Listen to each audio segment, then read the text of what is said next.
Break के बाद खुश आमदीद। कराची सबका और कराची का कौन। अमूमन हम जब ग्राउंड पर जाते हैं तो आम आवाम के शिकवे सुनने को मिलते हैं कि कहीं कराची के साथ कोई सौतेला सलूक किया जाता है, जो कि मिनी पाकिस्तान है और पाकिस्तान की मईशत का हब है। उस पर भी बात करेंगे। और कराची की जो जमात खुद को कहते हैं MQM पाकिस्तान, उन्होंने कहा कि हम प्रोटेस्ट करेंगे। अब फैसले होंगे सड़कों पर, तो पार्लियामेंट में फैसले क्यों नहीं होंगे?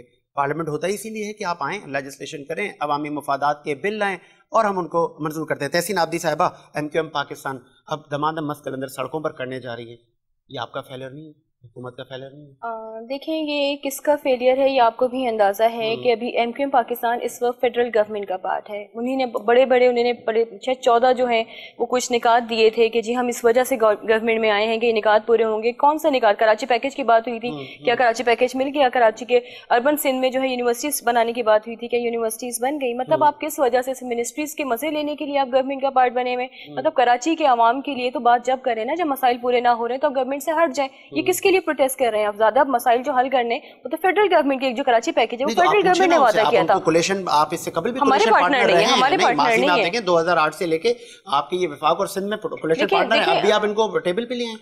देखिए, हम जहाँ जहाँ अपना रोल प्ले कर सकते हैं, सिंध गवर्नमेंट अपना रोल प्ले कर रही है। हम जो है लोगों को जो है वो लंगर खाने बना के या उनको जो है वो जो है लोन दे के उनको भिखारी नहीं बना। हम चाहते हैं कि अपॉर्चुनिटीज मिले, लोगों को जॉब्स दी जाए और इंडस्ट्रीज बंद ना हो, इंडस्ट्रीज खुलें। खान साहब के आने के बाद जिस तरह इंडस्ट्रीज बंद हुई हैं, आप देखिए इस वक्त सबसे रिसेंट जो बहरान है पाकिस्तान की हिस्ट्री में कभी ऐसा नहीं हुआ कि 3 चीजों का, गैस का, फर्नेस ऑयल का, LNG का बहरान एक साथ आया। आपने कभी सुना हिस्ट्री में कि जून के महीने में जो है वो गैस का बहरान आ गया? मतलब इतने बड़े बड़े फेलियर, इतने बड़े बड़े क्लेम के साथ ना, तो चीजें जो है वो ऑन रिकॉर्ड है, वो अवाम देख रहे हैं। आप क्लेम, बड़े बड़े क्लेम तो आप पहले भी किए थे, 50 लाख घर देना है, कहाँ वो घर मिले? मतलब मसाइल की तरफ तो आप आ ही नहीं रहे हैं ना, आप अभी तक फैंटेसीज में रह रहे हैं। आपके बड़े बड़े अजम्पशंस हैं कि हम ये कर देंगे, वो कर देंगे, फिर आंख खुलती है कि अरे कुछ भी नहीं हो रहा। हालात तो वहीं के वहीं है। मतलब आप किसी एक गवर्नमेंट को टारगेट करके अपने फेलियर को छुपा नहीं सकते। Again back to your question कि MQM प्रोटेस्ट करने निकल रही है, ठीक है जी, ये डेमोक्रेसी, आप निकले प्रोटेस्ट करने, लेकिन प्रोटेस्ट करके घर जाते हैं, फिर इसी गवर्नमेंट का हिस्सा बन के बैठ जाते हैं तमाम। मतलब आप सिंसियरिटी आप किस तरह शो करें? आप क्लेम करते हैं कि जी कराची हमारा है, क्या काम किया आपने कराची के लिए? इतने अरसे तक जो है लोकल गवर्नमेंट में आपके नुमाइंदे रहे, MNA MPs आपके रहे, कहाँ आप लोगों ने डिलीवर किया? अगर आप डिलीवर करते तो इतनी बड़ी तरह किसी भी और गवर्नमेंट का फेलियर नहीं होता। इससे कबल चेयरमैन पाकिस्तान पीपल्स पार्टी दावत दे चुके हैं कि आए MQM पाकिस्तान हमारे साथ सिंध में बैठे रहे, तो अभी आप उनको ऑफर दें। देखिए, वो सड़कों पे बैठेंगे, ट्रैफिक का बुरा हाल होगा, सिक्योरिटी चैलेंजेस अलग हैं पाकिस्तान। देखिए, हमारे साजिद, हमारे दरवाजे सबके लिए खुले हैं, जो इस शहर को, जो इस सूबे को, जो इस मुल्क को ओन करता है, जो उसके साथ सिंसियर है।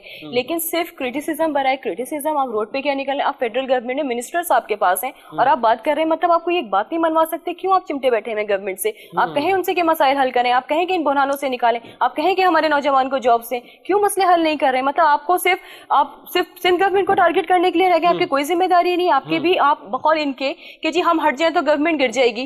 गवर्नमेंट कितने फेलियर पे फेलियर हो रहे हैं, आप खुद कह रहे हैं कि हमारे ऑफिसेस नहीं खुल रहे, हमारे लोग नहीं छूट रहे, फिर आप उनसे चिमटे बैठे हुए किस वक्त का इंतजार कर रहे हैं? आपको सिर्फ सिंध गवर्नमेंट को टारगेट करना है? ठीक है लैला परवीन साहिबा, मैं आपकी तरफ आऊँगा।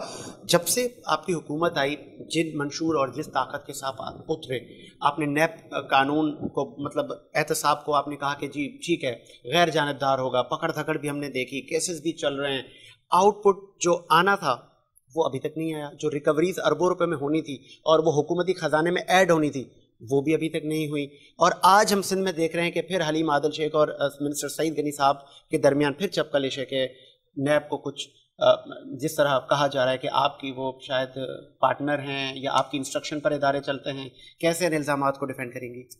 देखिए, पहले तो ये बात मुझे समझ में नहीं आती, अगर वो हमारे पार्टनर हो ही नहीं सकते। देखिए, वो एक आजाद इदारा है और हमने वो नहीं बनाया है, ये तो नवाज शरीफ गनी साहब कह रहे हैं वो आजाद इदारा। अच्छा, आदिल साहब, अच्छा एक बात बताएं मुझे, 1 मिनट, मैं इस बात का जवाब दे रही हूँ। अगर वो हमारा इदारा है या हमने बनाया है, देखिए बनाया उसको नवाज शरीफ ने। अच्छा, ये जो केसेस बने हुए हैं ये आपने, नवाज शरीफ ने आप पे बनाया, आपने नवाज शरीफ पे बनाया, हम कहाँ से बीच में आ गए? हम तो अभी आए ना, चले ठीक है, हमने उसको कंटिन्यू किया। जो करप्शन के केसेस हैं ये आप पे हमने बनाया। नवाज शरीफ जो 2 दफा अरेस्ट हुआ, क्या हमने उसको अरेस्ट करवाया? जरदारी जो 8 साल करप्शन में जो जेल उनको भुगती थी, क्या वो हमने करवाई थी? बिल्कुल भी नहीं। ये तो उनका देखिए जी बात ये है कि देखिए तब भी कुछ सॉरी फॉर इंटरप्ट साबित कुछ नहीं हुआ। देखिए ये एतराजात तो हमें खुद भी हैं, ये एतराजात तो पीटीआई को भी हैं। तो नैब कानून में तरमीम की जो बातें बिल्कुल जी हो रही हैं, तो आप लोगों ने वेलकम तो नहीं किया। ऑपोजिशन तो आपको कह रही है कि आप आए तरमीम करें, लेकिन आपका ये रवैया है कि शायद ही आपसे एनआरओ मांग रहे हैं। नहीं ऐसा नहीं है, हम इस बात पे नहीं, एनआरओ अलग चैप्टर है और ये अपने नैब का अलग चैप्टर है। हम इसमें जा रहे हैं, इस्लाहात इंशाल्लाह करेंगे हम, और बिल्कुल करेंगे, और जरूरत भी है। इसलिए जरूरत है कि एक चीज साबित हो रही है, उसके सारे सबूत मौजूद है, उसके बावजूद नैब अगर उनको सजा नहीं देगी तो चलता रहेगा कानून। हमें तो एतराज इस बात पे, हमारे चेयरमैन भी कहते हैं।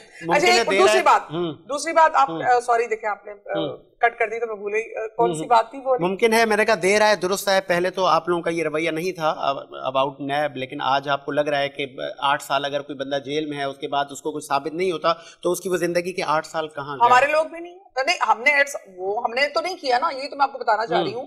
जो नैब है या नैब केसेस हैं, ये पीटीआई ने नहीं किए, हमारे आने से पहले चल रहे थे इनफैक्ट, और बिल्कुल ठीक थे, सब साबित है, सामने मौजूद है, और इसके बावजूद नैब का इदारा काम नहीं कर रहा। अच्छा हाँ, आपने की अरबों रुपए नैब ने रिकवरी करके हुकूमती फंड में डाले हैं, ये आपकी शायद इसको लेकिन वो जो टारगेट थे आपके, जैसे कल गोले गड्ढे वाले का अकाउंट निकला, परसों एक दुकानदार के अकाउंट में से अरबों रुपए निकले, तो आज भी महंगाई बढ़ी है, कम नहीं हुई। वो पैसा यूटिलाइज कहाँ हो रहा है? नहीं, बिल्कुल यूटिलाइज हो रहा है। सबसे बड़ा देखिए, सबसे पहले बात आप ये समझे कि इस वक्त हुकूमत, जो हमारी हुकूमत है, इसको सबसे बड़ा जो चैलेंज है वो उन कर्जों का सूद है, जो एक बहुत बड़ा, जो इतना बड़ा फिगर बन गया। ये आज जो महंगाई हो रही है, हम मजीद जो कर्जा हमें लेना पड़ा है मजबूरी में, वो हमारी मजबूरी ये थी कि हमने कर्जे वापस करने। देखिए आप इस तरह नहीं कर सकते।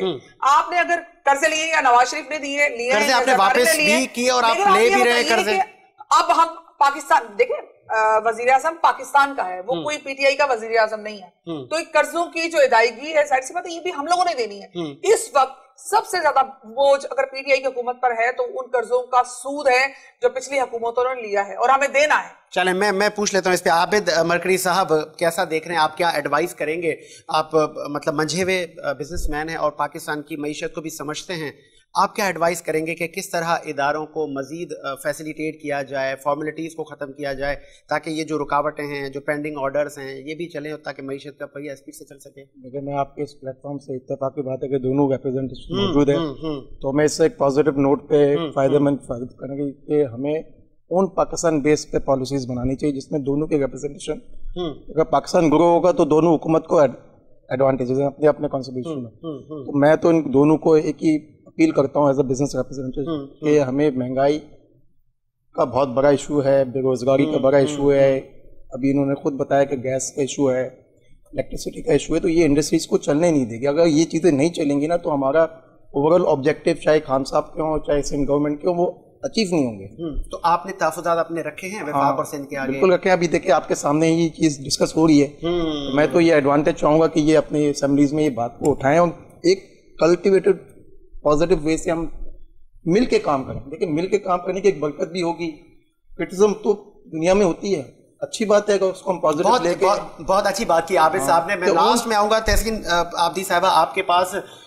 आबिद साहब ने भी, और अब हमने देखा कि वज़ीर आज़म इमरान खान ने भी कहा है कि आएँ इस्लाहात करते हैं, तो आपको लग रहा है कि अब हम बेहतरी की तरफ जा रहे हैं? जो हुकूमत का एक रवैया था, अब उसमें थोड़ा सा मिठास आने लगा है? देखिए खान साहब, मैं अगेन कहूँगी कि खान साहब बोलते बहुत कुछ हैं, लेकिन बेचारे वो नेक्स्ट उसमें ही जो है वो यू टर्न भी ले लेते हैं, और उनकी कभी स्लिप ऑफ टंग हो जाता है कि वो दहशत गर्दों को जो है शहीद भी कह देते हैं। तो स्लिप ऑफ टंग का इशू तो खान साहब का है। आज ये बात कह रहे हैं, वो किसी भी चीज मामले में क्या पूरी अपोजिशन को वो जो है कॉन्फिडेंस में लेते हैं? क्या वो बातें असेंबलीज में लेके आते हैं? वो बहुत सारे ऐसे डिसीजन कर लेते हैं और फिर बाद में कहते हैं कि जी मतलब हमें ऐसे ही पता चलता है कि जी खान साहब की जो है कैबिनेट ने डिसीजन ले लिया। भाई डेमोक्रेटिक सिस्टम है हमारे मुल्क में, फॉर्चुनेटली आप क्यों कॉन्फिडेंस में नहीं लेते? अभी अफगानिस्तान का जो इशू है उसमें भी असेंबलीज में बात लेके नहीं आ रहे। मतलब वो हर मामले को, जो उनकी टीम का फेलियर है, वो उनको पता है कि बहुत ही इनकॉम्पिटेंट उनके टीम है, उसके बावजूद तो उन्हीं से शेयर करते हैं। आपको अगर किसी भी मसले में, एक नेशनल क्राइसिस में मुल्क आता है, तो आपको एटलीस्ट एक पेज पर होना चाहिए। जैसा सर ने बात की कि आपको अपनी पॉलिटिकल स्कोरिंग करने के लिए बहुत टाइम है। इस वक्त पूरे मुल्क पे एक अजाब आया हुआ है महंगाई का।